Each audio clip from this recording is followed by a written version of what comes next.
গিয়েছিলেন। এই জন্য মাঝে মাঝে আমরাও কি করি, ভুলে যাই। আমরা কোনো জিনিস খাওয়ার পরেও ভুলবশত বলে ফেলি না আমরা এটা খাই নাই, বলি না? আমাদের বাবা আদম ভুলে গিয়েছিলেন, মাঝে মাঝে আমরাও কি করি, ভুলে যাই। এই অবস্থা, দুইজনের মধ্যে এখন ঝগড়া শুরু হলো। আল্লাহ তাআলা বললেন, মালাকুল মউত ফিরে আসো। আদমকে তো 1000 দিয়েছিলাম ঠিক, 40 বছর যে কমে ছিল তখন কোনো সাক্ষী রাখি নাই। এখন আদমের সঙ্গে ঝগড়া করে তুমি পারবা না, চলে আসো, 40 দিয়ে দাও। আর এখন থেকে সাক্ষীর সিস্টেম চালু হলো, এখন থেকে সাক্ষীর সিস্টেমটা রেখে দেওয়া হলো। 1000 বছর তিনি হায়াত পেলেন, আরো 40 দেওয়া হলো। এই ঘটনা কেন শোনালাম? আমাদের সকলের বাবা, পৃথিবীর সকল মানুষের পিতা, মানব জাতির পিতা আদম আলাইহিস সালাম, তিনিও কিন্তু 1000 বছর শেষ হওয়ার পর পৃথিবী থেকে চলে গিয়েছেন। থাকতে পারেন? আপনি থাকতে পারবেন না। মুসা আলাইহিস সালাম নরম নবী না গরম নবী? আরে বাপরে বাপ, এমন গরম নবী, ফেরাউনের বংশের এক লোককে একটা থাপ্পড় দিয়া একেবারে দুনিয়া থেকে বিদায় করে দিয়েছেন। আল্লাহু আকবার, কত গরম নবী। মুসা আলাইহিস সালামের মৃত্যুর সময় যখন হলো, বুখারী শরীফের অনেক লম্বা হাদিস এটি। মুসা আলাইহিস সালামের মৃত্যুর সময় যখন হলো, মালাকুল মউত আসলেন। মুসা আলাইহিস সালাম বললেন, মান আনতা, কি, হু আর ইউ, তুমি কে? দেখছেন অবস্থা, মালাকুল মউত কে বলে তুমি কে? মালাকুল মউত ভাবলেন আমাকে দেখলেই তো মানুষের অবস্থা খারাপ হয়ে যায়, আর উনি বলছেন আমি। তিনি বললেন, আনা মালাকুল মউত, আমি মালাকুল মউত। তিনি বললেন, তো কি হয়েছে? কি হয়েছে মানে? আমি কেন আসি আপনি জানেন না? কেন আসছো? আপনার রূহ কবজ করার জন্য এসেছি। মুসা আলাইহিস সালাম বললেন, তাই? তা আসো, আমার রূহ কবজ করো।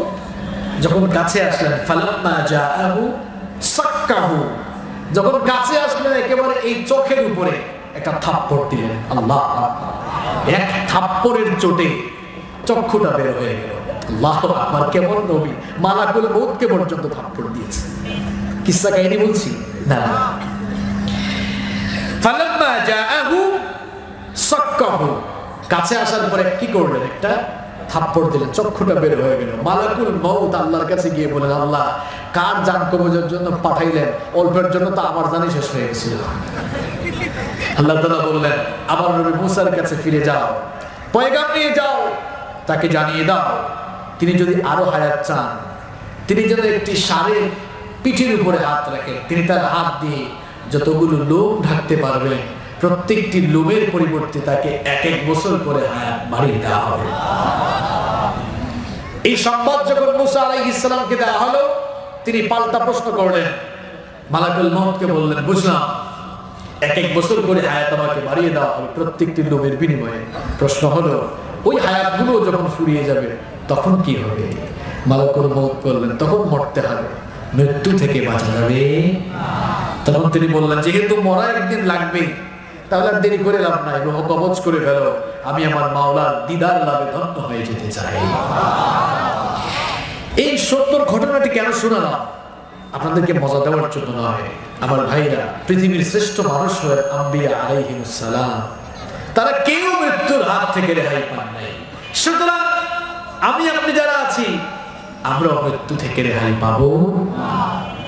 আমি বলছিলাম, আমরা কোথায় ছিলাম, কিভাবে আসলাম, কোথায় যাব, আর কেন এসেছি, এই বিষয়গুলো নিয়ে কথা বলবো ইনশাআল্লাহ। কোথায় ছিলেন, কিভাবে আসলেন বলেছি, এখন কোথায় যাবেন সেটা বলছি, এরপরে বলবো কেন এসেছেন ইনশাআল্লাহ। কষ্ট হচ্ছে না তো আপনাদের? এই পৃথিবীতে এসেছি থাকার জন্য নয়, চলে যাওয়ার জন্য। কেউ আমরা থাকবো না, কেউ আমরা থাকবো না। আমাদের পূর্বপুরুষরা কেউ পৃথিবীতে থাকতে পারেন, আমরাও থাকতে পারবো না। সময়ের ব্যবধানে আমরাও এই পৃথিবী থেকে চলে যাব। এই পৃথিবী হচ্ছে আমাদের জন্য, it's like a waiting room. এটি আমাদের জন্য ওয়েটিং রুমের মতো। দেশের বাইরে যারা যায়, এয়ারপোর্টে ঢোকার পর ইমিগ্রেশন ক্রস করে বিমান ছাড়ার আগ পর্যন্ত একটি রুমে বসে থাকে। এই রুমকে কি বলা হয়? Waiting room. বলেন তো আপনারা, বুদ্ধিমানের মতো জবাব দেন। ওই ওয়েটিং রুমে সারা জীবন থাকা যায় নাকি ফ্লাইট ছাড়ার আগ পর্যন্ত থাকা যায়? কথা বলেন। ফ্লাইট ছাড়ার আগ পর্যন্ত থাকা যায়। আমি আপনি আমরা সবাই ইমিগ্রেশন ক্রস করে আমরা একটি ফ্লাইটের জন্য এই পৃথিবী নামক ওয়েটিং রুমে অপেক্ষা করছি। হয়তো অনেকের প্রশ্ন হতে পারে, হুজুর আমরা অনেকে জীবনে কোনোদিন এয়ারপোর্টেও ঢুকে নাই, তো ইমিগ্রেশন আমরা কোন দিন ক্রস করলাম?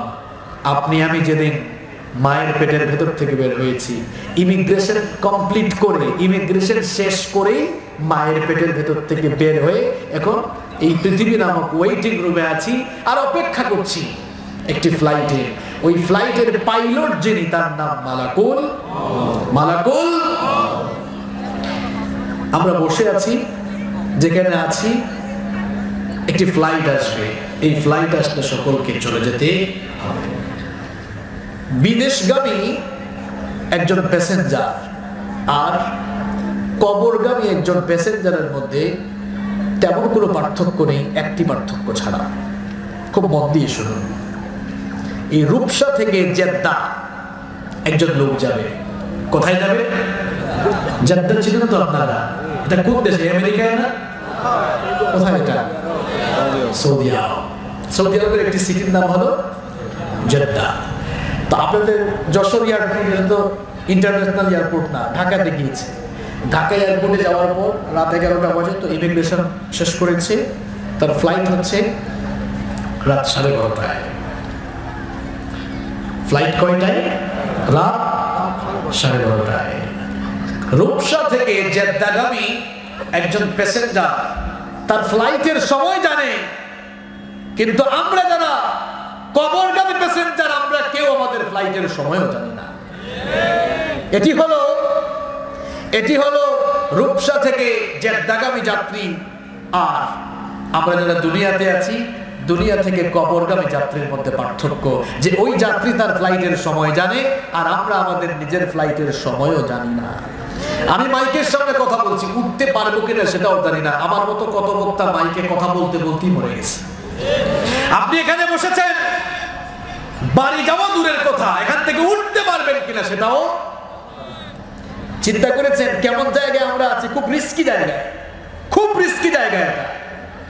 এই রিস্কি জায়গা যেখানে আমরা আমাদের ফ্লাইটের সময়ও জানি না, এই জায়গায় থেকে দুনিয়াকে পাওয়ার জন্য আমরা আজ মরিয়া হয়ে উঠেছি, অথচ এই দুনিয়া আপনার হবে না, এই দুনিয়া আপনার হবে না। তাহলে কেন আপনি এই দুনিয়ার জন্য আপনার ঈমান, আমল, আখলাক সব ধ্বংস করে দিচ্ছেন? Why? What's the reason? কারণটা কি?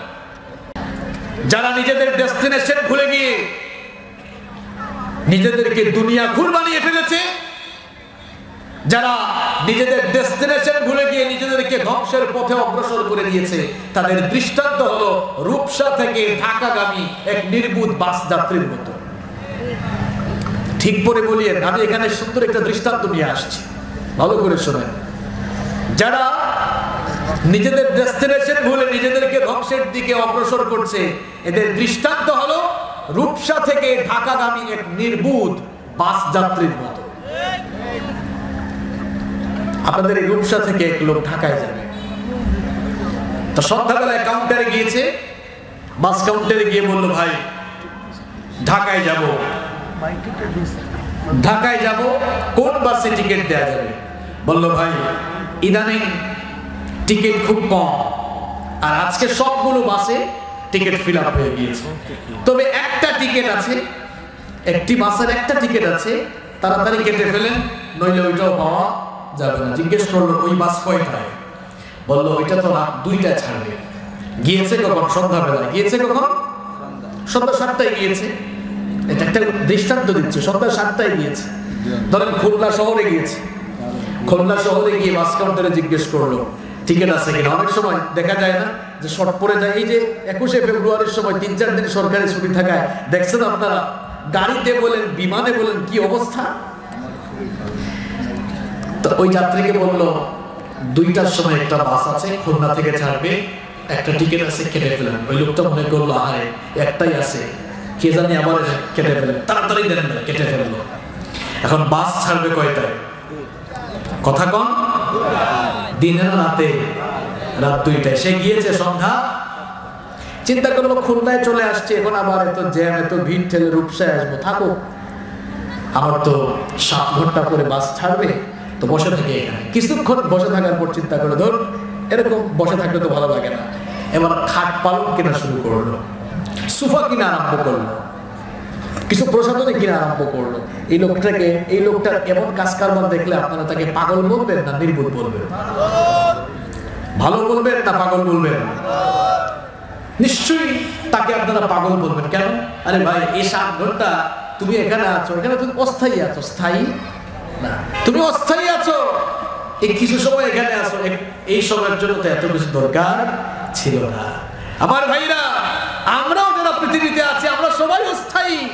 এই অস্থায়ী জায়গায় থাকার জন্য আমরা কত কিছু করছি, অথচ কিছুই নিয়ে যেতে পারবো না। আমরা ওই নির্বুধ যাত্রীর মতো আখিরাত ভুলে দুনিয়ার জন্য পাগল হয়ে গিয়েছি। সে তো জানে তার বাস 2টায় ছাড়বে, আর আপনি জানেনও না যে কোন সময় যে আপনার পাইলট মালাকুল মউত আসবে। আপনার বিবেককে আমি স্মরণ করিয়ে দিচ্ছি, আপনি কোথায় যাবেন, আপনার পরিণতি কি হবে। আপনি থাকবেন না, আপনি চলে যাবেন। প্রত্যেক দিন বিভিন্ন মসজিদের মাইক থেকে বিভিন্ন মানুষের মৃত্যুর খবর ঘোষণা হয়, বিভিন্ন মানুষের মৃত্যুর খবর প্রচার করা হয়। এইরকম বিভিন্ন মসজিদে বিভিন্ন মানুষের মৃত্যুর খবর শুনতে শুনতে সময়ের ব্যবধানে এমন একটি সময় চলে আসবে যখন বিভিন্ন মসজিদ থেকে আপনার মৃত্যুর খবর এলান করা হবে, ঠিক না? মাঝে মাঝে আপনি অনেক মানুষের জানাজায় যান, কত মানুষকে আপনি কবরে শুইয়ে দেন, কত মানুষের জানাজায় আপনি গেলেন। সময়ের ব্যবধানে এমন একটি সময় চলে আসবে মানুষেরা আপনার শরীর থেকে কাপড় চোপড় খুলে গোসল দিয়ে সাদা কাপড় দিয়ে মরিয়া আপনাকেও জানাজা দেওয়ার জন্য নিয়ে যাবে। এটি হচ্ছে বাস্তবতা। কত জানাজার পড়েছি নামাজ, দিয়েছি কত দাফন, জানাজার পড়েছি নামাজ, দিয়েছি কত দাফন। কোথায় যেন আছে আমারও তৈরি সাদা কাফন, জানাজার পড়েছি নামাজ, দিয়েছি কত দাফন। কত জানাজার পড়েছি নামাজ, দিয়েছি কত দাফন। আমার তরি বাধায় আছে কোন শেখে আঘাতে, কোন মসজিদে এলান হবে সোয়াবে শেষ ঘাটে। আমার তরি বাধায় আছে কোন শেখে আঘাতে, কোন মসজিদে এলান হবে সোয়াবে শেষ ঘাটে। কখন কোথায় করবে দাফন আমাকে স্বজন, জানাজার পড়েছি নামাজ, দিয়েছি কত দাফন। কত জানাজার পড়েছি নামাজ,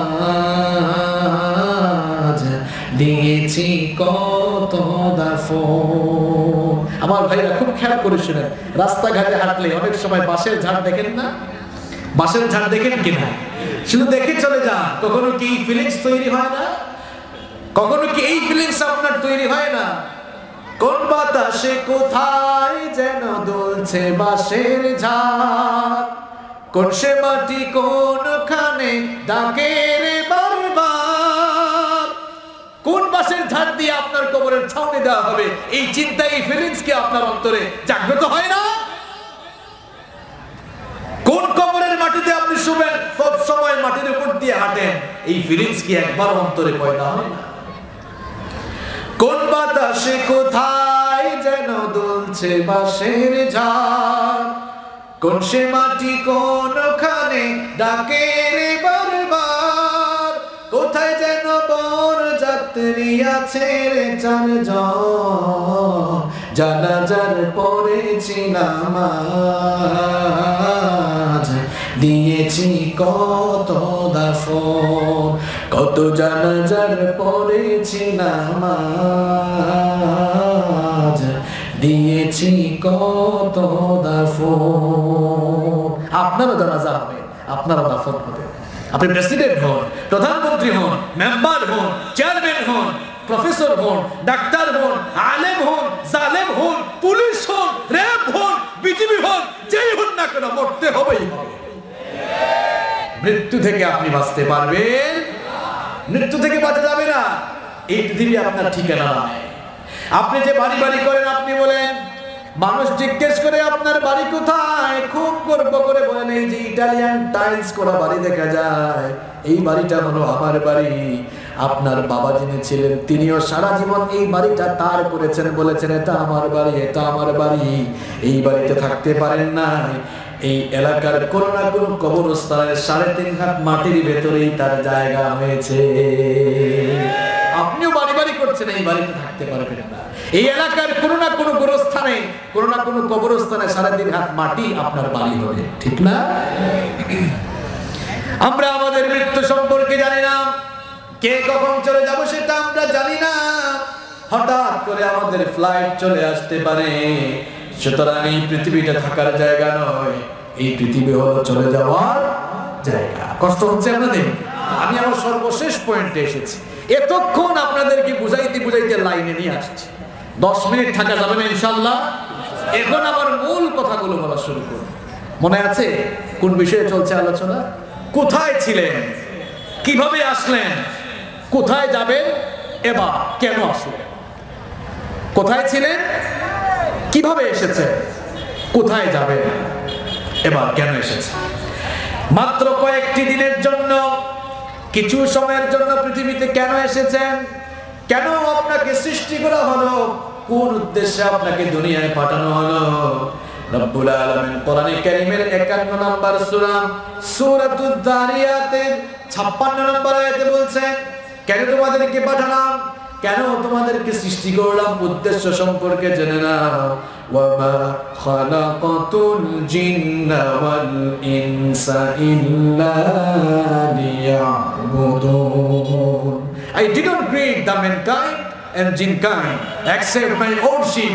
তোমাদেরকে আমি সৃষ্টি করেছি জিন আর মানব জাতিকে আমার গোলামের জন্য, একমাত্র আমার দাসত্বের জন্য সৃষ্টি করেছি। আমরা সবাই গোলাম কার? আমাদেরকে দুনিয়াতে পাঠানো হয়েছে নেক আমলের প্রতিযোগিতা করার জন্য, আল্লাহর গোলামি করার জন্য। এই জন্য রব্বুল আলামিন সূরাতুল মুলকের 2য় আয়াতে বললেন, আল্লাযী খালাকাল মাউতা ওয়াল হায়াতা লিয়াবলুয়াকুম আইয়ুকুম আহসানু আমালা। জীবন মৃত্যু দেওয়া হয়েছে, এর মাঝখানের সময়টা কেন দেওয়া হলো? লিয়াবলুয়াকুম আইয়ুকুম আহসানু আমালা, যেন তোমরা উত্তম আমল, নেক আমলের ক্ষেত্রে পারস্পরিক প্রতিযোগিতা করতে পারো। প্রতিযোগিতা আমরা আজ টাকা পয়সা কামানোর জন্য করছি, প্রতিযোগিতা করছি কে কার চাইতে বেশি ক্ষমতাধর হতে পারে। অথচ রব্বুল আলামিন বলছেন প্রতিযোগিতা করো, তাআওয়ানু আলাল বিররি ওয়াত তাকওয়া ওয়া লা তাআওয়ানু আলাল ইসমি ওয়াল উদওয়ান। সৎ কাজে, কল্যাণকর কাজে, ভালো কাজে, তাকওয়ার কাজে অগ্রসর হয়ে পরস্পর প্রতিযোগিতা করো, পাপাচার, অন্যায়, অপকর্মের কাজে প্রতিযোগিতা করো। আজ আমরা প্রাচুর্যের প্রতিযোগিতায় মুক্ত হয়েছি, এই দুনিয়াকে নিজের করে নিয়েছি।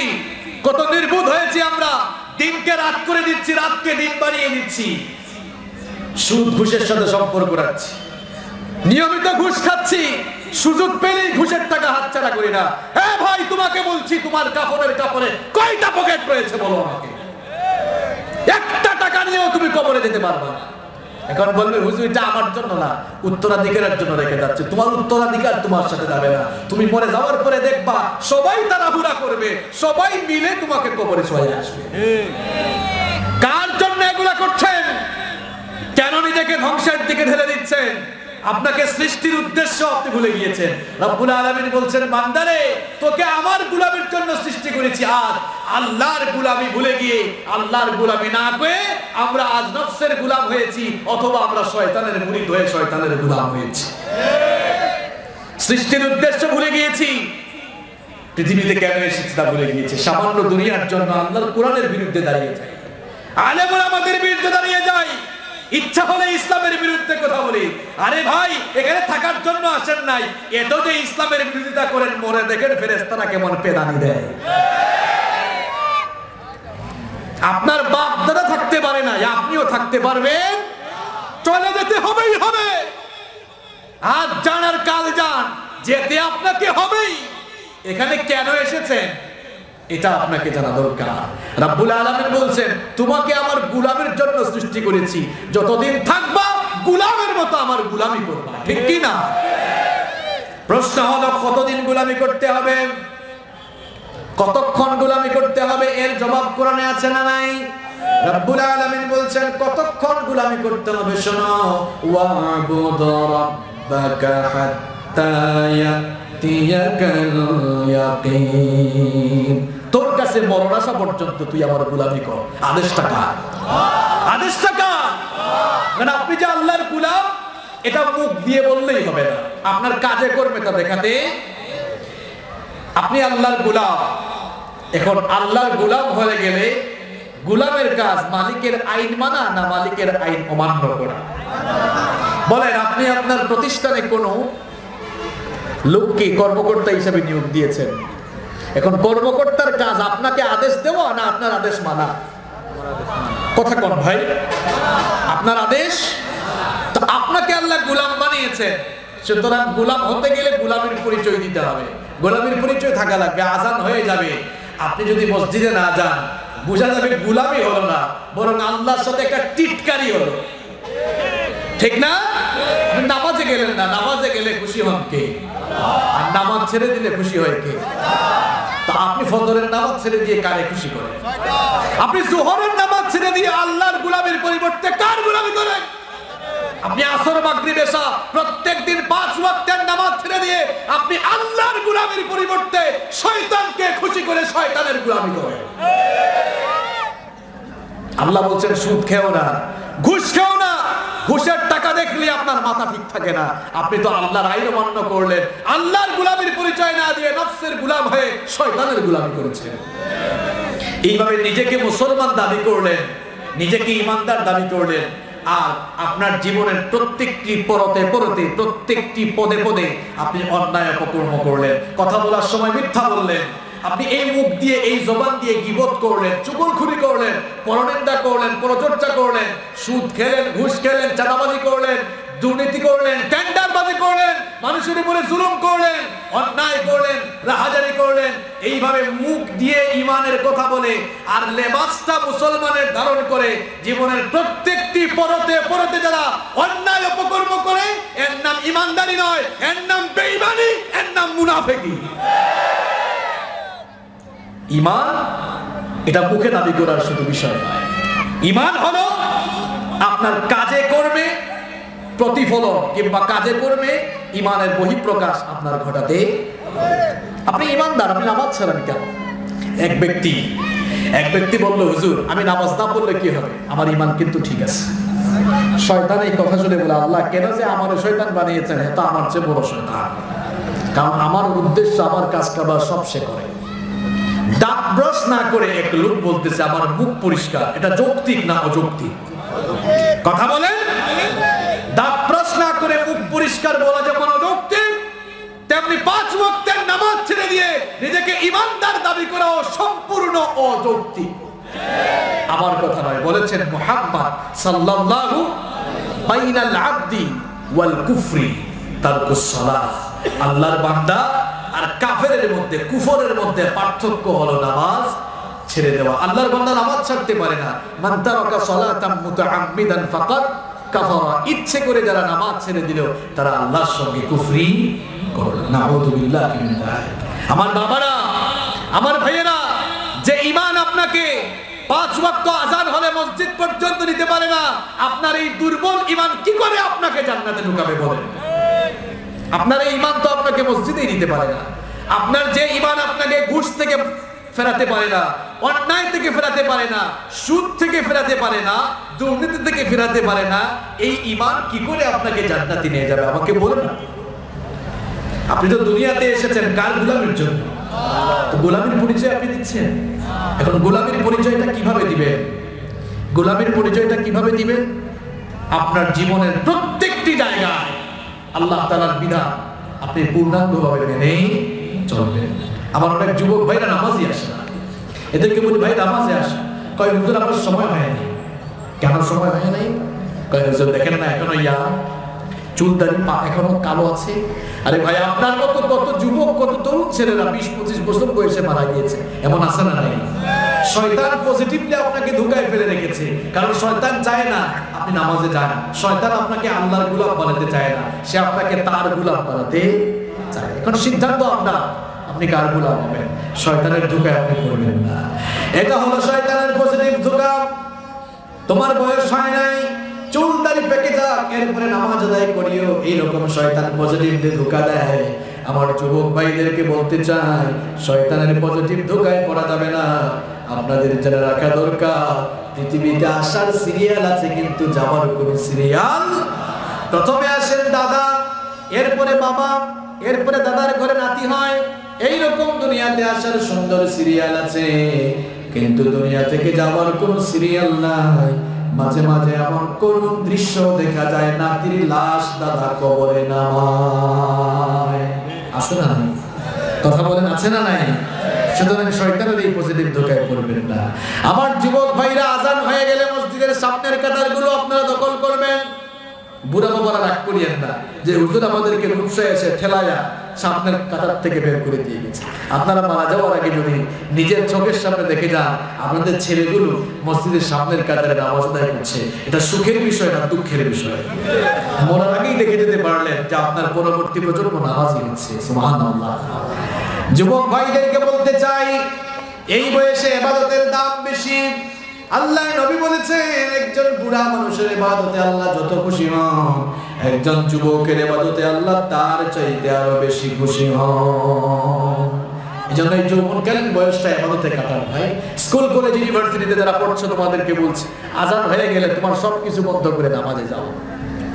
যারা চাকরি করেন, ব্যবসা করেন, সবাইকে বলছি, প্রশাসনিক সেক্টরে যারা দায়িত্ব পালন করছেন সবাইকে বলছি, আজান হয়ে গেলে সব বন্ধ, আগে নামাজ। ঠিক কি না? আমরা নামাজকে বলি কাজ আছে, অথচ আমাদের অবস্থা এমন হওয়া উচিত ছিল যে কাজকে বলা উচিত স্টপ, এখন আমার নামাজ আছে। ঠিক কি না? এই চরিত্র যেন আমরা ধারণ করি। আমার যুবক ভাইরা, মাদকাসক্ত হয়ে এই যৌবনকালের সময় নষ্ট করা যাবে না। এই বয়সে নিজের যৌবনের হেফাজত না করে নিজের যৌবনকে ধ্বংসের দিকে দেওয়া যাবে না। রাস্তাঘাটে সুন্দরী মেয়ে দেখলেই তাদের দিকে কুদৃষ্টি দিয়ে তাদেরকে ডিস্টার্ব করিয়েন না। মেয়েদেরকে সম্মান করতে শিখেন, ইফটিজিং করিয়েন না। যেই মেয়েকে আপনি ডিস্টার্ব করতে চান, আপনার মন বলে তাকে একটু ডিস্টার্ব করি, আপনার দিলে অন্তরে আপনার বিবেকে কি আসে না যে এই মেয়েটা সে তো নারী জাতি, মায়ের জাতি, মায়ের জাতির দাম কম না বেশি, ইজ্জত কম না বেশি? এত বেশি আমরা পুরুষ মানুষ পায়ের তলায় আছে স্যান্ডেল, আর মেয়েরা নারীরা মায়ের জাতি হওয়ার কারণে আল্লাহ তাআলা এদের পায়ের নিচে তার বেহেশত রেখে দিয়েছে। তাহলে তাদেরকে সম্মান করার দরকার আছে না? রাস্তাঘাটে তাদের চলাফেরা উন্মুক্ত করে দেন। পর্দা কি শুধু নারীদের জন্য? আল্লাহ পর্দার আয়াত আগে নাযিল করেছেন পুরুষদের জন্য। কুল্লিল মুমিনিনা ইয়াগুদ্দু মিন আবসারিহিম। নবী মুমিন পুরুষদেরকে বলুন তারা যেন তাদের চক্ষুকে পরনারী থেকে নিম্নগামী করে, এদের দিকে না তাকিয়ে চক্ষুটা যেন অবনত করে দেয়। আমার যুবক আর তরুণ ভাইদেরকে বলতে চাই, নিজেদের চরিত্র গঠন করেন আল্লাহর নবী ইউসুফ আলাইহিস সালামের মতো, যাকে আল্লাহ পাক এই দুনিয়ার অর্ধেক সৌন্দর্য দিয়েছিলেন, যাকে দেখলে চোখ ফেরানো যেত না, যার রূপে মুগ্ধ হয়ে মিশরের সেই যুগের সুন্দরী রূপসী নারীরা ফল কাটতে গিয়ে নিজেদের আঙ্গুলগুলো তারা কেটে ফেলে দিয়েছিল। তিনি যেই ঘরে থাকতেন সেই ঘরের মহিলা জুলাইখা প্রত্যেকদিন তার চোখের সামনে সাইয়েদনা ইউসুফ আলাইহিস সালামকে দেখে তার নিজের লোভ সামলাতে পারল না। ইউসুফ আলাইহিস সালামকে তার কাছে পাওয়ার জন্য ব্যাকুল হয়ে গেল। একদিন সে নির্জনে তার দাসীর মাধ্যমে ইউসুফ আলাইহিস সালামকে একেবারে তার বেডরুমে খাস কামরায় আমন্ত্রণ জানালো। এরপরে 7টি দরজা ছিল, সবগুলো দরজা লক করে দিল।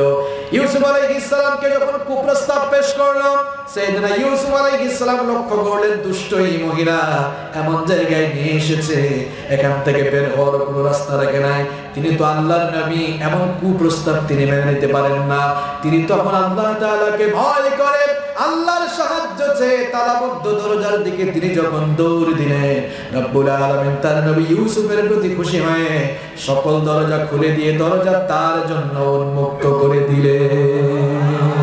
আমার যুবক ভাইরা, আপনাদের চরিত্র যদি এমন হয়, আপনাদের চোখের সামনে সুন্দরী সুন্দরী মেয়ে হেঁটে চলে যাবে, কিন্তু আল্লাহর ভয়ে আপনার চক্ষু জমিনের দিকে থাকবে, ঠিক না? এমন ভাবে চরিত্র গঠন করা যাবে তো? নিজের চরিত্র যদি আপনি হেফাজত করতে পারেন, আল্লাহর নবী আপনাদের ব্যাপারে সুসংবাদ দিয়েছেন, বুখারী শরীফের হাদিস, মান দামিনালি মা বাইনা লাহিয়াইহি ওয়া রিজলাইহি দামিনতু লাহু আলাল্লাহিল জান্নাহ। আল্লাহর নবী বলেছেন, যারা দুটো জিনিসের জিম্মাদারি গ্রহণ করবে, এক নাম্বার হলো তার জবান, মুখ। এই জবান দিয়ে যদি কেউ ভালো কথা বলে, জবান দিয়ে ভালো কথা বলে, গীবত না করে, মিথ্যা না বলে, চুগলখড়ি না করে, অর্থাৎ জবানের যারা হেফাজত করবে, এই জবানের যারা জিম্মাদারি গ্রহণ করবে। আর 2 নাম্বার হলো নিজের যৌনাঙ্গ, নিজের ইজ্জত, নিজের সতীত্ব, অর্থাৎ নিজের চরিত্র যারা হেফাজত করবে, এই জবান আর চরিত্র যারা হেফাজত করবে, এই দুটো জিনিসের জিম্মাদারি যারা গ্রহণ করবে, আল্লাহ নবী বলেছেন কাল কিয়ামতের দিন আমি নবী নিজেই তাদের জন্য জান্নাতের জিম্মাদার হয়ে যাব। যেন আমার যুবক ভাইরা চরিত্র নষ্ট করে যেন না দেই, আমরা যেন আমাদের চরিত্রটাকে সাজাই, কারণ আমাদেরকে তো সৃষ্টি করা হয়েছে কার গোলামের জন্য। এখন গোলামি করবেন কেমনে? একেবারে শেষ কথা বলে দিই, এক কথায় এক বাক্যে গোলামি করতে হবে এমন ভাবে। আমরা তো মুসলমান, মুসলমান অর্থ কি বলেন তো? মুসলিম মানে কি? হ্যাঁ, এই তো খুব সুন্দর ফিনিশিং হবে এবার। আত্মসমর্পণকারী। মনে করেন পুলিশ আপনাকে অ্যারেস্ট করলো, আপনি আত্মসমর্পণ করার পরে এখন আপনি আপনার মতো চলবেন না পুলিশের মতো চলবেন? কথা কন না কেন?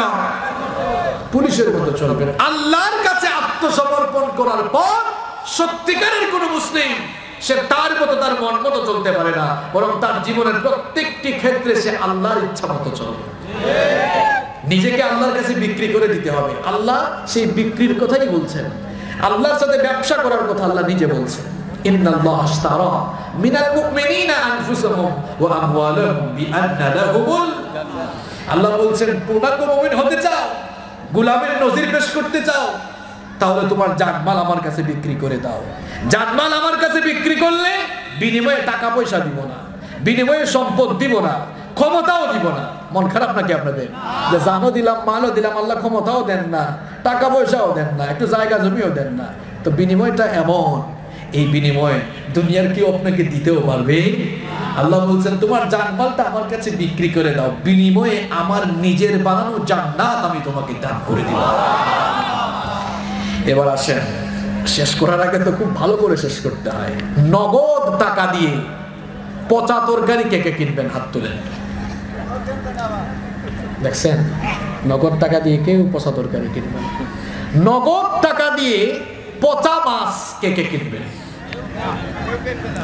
নগদ টাকা দিয়ে এই খুলনার একটা মানুষ পচা তরকারি কিনতে চায় না, পচা মাছ কিনতে চায় না। আল্লাহর কি ঠেকা পড়ছে যে আপনার পচা জান আর পচা মাল আল্লাহ জান্নাতের বিনিময়ে?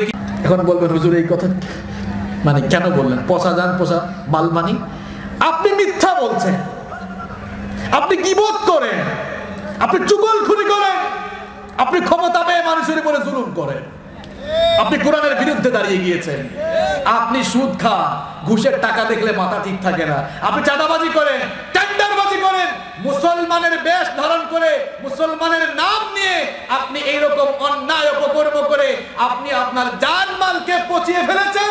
এইরকম পচা জান আর মাল আল্লাহ তার জান্নাত দিয়ে কোনোদিন কিনবেন না। তাহলে কোন জানমাল কিনবেন? যারা আল্লাহর হয়ে গিয়েছেন, আল্লাহ তার হয়ে যাবেন। সুবহানাল্লাহ। আপনি আল্লাহর হয়ে গেলে আল্লাহ আপনার, কারণ আপনি আল্লাহর হবেন কিভাবে? নিজেকে বিক্রি করে দেন। সুন্দর একটা দৃষ্টান্ত দিয়ে আজকে ফিনিশিং করব। এই ফোন ওনার ছিল, আসলে ওনার না, এটা আমারই। উনি আমার কাছে বিক্রি করেছেন। এখন বলেন, মালিকানা এখন চেঞ্জ হয়ে গেল না? এখন ফোনটা আমার, এই ফোন আমার নিয়মে চলবে না ওনার নিয়মে চলবে? কারণ মালিক কে? আল্লাহর কাছে যদি আপনি আপনাকে বিক্রি করে দেন, তাহলে আপনি আর আপনার নিয়মে চলতে পারবেন? কার নিয়মে চলতে হবে? তো আল্লাহর বিধান মতো চলতে হবে। আল্লাহর বিধান হলো নামাজে যাওয়া, আল্লাহর বিধান হলো মিথ্যা না বলা, চুরি না করা, ডাকাতি না করা, সুদ না খাওয়া, ঘুষ না খাওয়া, অন্যায় না করা, জুলুম না করা, কোরআনের বিরুদ্ধে না দাঁড়ানো। এক বাক্যে বললে আল্লাহর বিধান হলো অন্যায় অপকর্মে না জড়ানো। এই অন্যায় অপকর্মে না জড়িয়ে যদি আপনি আল্লাহর বিধান মতো চলতে পারেন, বোঝা যাবে আপনি পরিপূর্ণভাবে আল্লাহর কাছে বিক্রি হয়ে গিয়েছেন। আর আল্লাহ বলছেন, বান্দারে তুই আমার কাছে বিক্রি হয়ে গিয়েছিস, আমিও তোর জন্য আমার নিজের বানানো জান্নাত রেখে দিয়েছি। সুবহানাল্লাহ। পৃথিবীতে আমরা কিভাবে আসলাম, কোথায় ছিলাম, কিভাবে আসলাম, কোথায় যাব, কেন এসেছি, এই 4 পয়েন্টের আলোচনা আজকে শেষ। এবার নিজের বিবেককে প্রশ্ন করেন, কোথায় ছিলেন, কিভাবে আসলেন সেটা তো জানলেন, কোথায় যাবেন সেটাও জানেন। কোথায় যাবেন সেটাও, আজকের এই রাত আপনার জীবনের শেষ রাত হতে পারে, এটা অসম্ভব কিছু নয়। গতকাল রাত 12টায় আপনার মতো বহু সুস্থ মানুষ দুনিয়াতে ছিল, সে ভাবে নাই মরে যাবে, আজ রাত 12টায় কবরে ঘুমিয়ে আছে। দেখেন গিয়ে খোঁজ নিয়ে কত মানুষ অ্যাক্সিডেন্ট করছে। গতকালও সুস্থ ছিল, ভাবছে আজকে এটা করব, আবার আরেকজনকে বলছে দোস্ত আগামী সপ্তাহে তোমার বাসায় আসবো, দাওয়াত খাবো, কিন্তু দাওয়াত খাওয়া হয়েছে। আপনি ভাবতেছেন আগামী মাসে খুরমা পোলাও খাবেন, শেষ, আজকের রাতটাই শেষ রাত হয়ে যেতে। আল্লাহর নবীকে জিজ্ঞেস করা হলো, মান আকিয়াসুন নাস ওয়া আহজামুন নাস, সবচেয়ে বুদ্ধিমান কে, সবচেয়ে চালাক কে? এই প্রশ্ন আপনাদেরকে করলে আমি যদি বলি, বলেন তো সবচেয়ে চালাক বুদ্ধিমান কে, আপনারা বলবেন হুজুর কম বয়সে যারা মাল কামাইছে এরাই বুদ্ধিমান। আর আল্লাহর নবীকে প্রশ্ন করা হলো, তিনি বললেন আকসারুহুম যিকরান লিল মাউত ওয়া আকসারুহুম ইস্তিআদাদান লিল মাউত, সবচেয়ে বুদ্ধিমান তো তারা যারা মৃত্যুর কথা বেশি বেশি স্মরণ করে, আর মৃত্যুর কথা স্মরণ করে করে মৃত্যু পরবর্তী জীবনের জন্য নিজের জীবনটাকে তারা গঠন করে, এরাই সবচেয়ে বুদ্ধিমান। খুলনার মানুষ বুদ্ধিমান, এজন্য বুদ্ধিমানের মতো আসুন। যেহেতু থাকবো না, যতদিন বাঁচবো কার গোলাম হয়ে থাকবো? নিজেকে কার কাছে বিক্রি করব? কারা কারা নিজের জানমাল, নিজের সবকিছু আল্লাহর কাছে বিক্রি করতে রাজি? হাত তুলে আল্লাহ। আমরা যদি হাতগুলো নামান, আল্লাহ কবুল করেন, বলেন আমিন। আল্লাহর কাছে বিক্রি করে দিলে আল্লাহ দিবেন কি? দিবেন কি? কেউ থাকবো না। এই এম হাসিবুর রহমান একদিন থাকবে না, মাইকের সামনে বসে আর কথা বলবে না, বলবে আর তাফসীর শোনাবে না, ওয়াজ শোনাবে না। আপনি এরকম আর বসে বসে শুনতে পারবেন। একদিন আমরা সবাই চলে যাব, তখন মানুষের কাছে আমরা স্মৃতি হয়ে থাকবো। যেহেতু চলেই যাব, নিজের আমলটা ভালো করে যান। আমল ভালো হলে ফয়সালা ভালো হবে, আমল খারাপ হলে ফয়সালা খারাপ। এজন্য সকল স্তরের সকল ভাইদেরকে, সকল বোনদেরকে বলতে চাই, আসুন মৃত্যু পরবর্তী জীবনের জন্য নিজেকে সংশোধন করে মৃত্যু পরবর্তী জীবনের জন্য নিজেদেরকে আমরা ঠিক করে ফেলি। আল্লাহ যেন আমাদের সকলকে সেই তৌফিক দান করেন। আল্লাহর রাস্তায় কোনো ভাই উঠবেন না, গভীর রাত, দোয়া কবুলের রাত।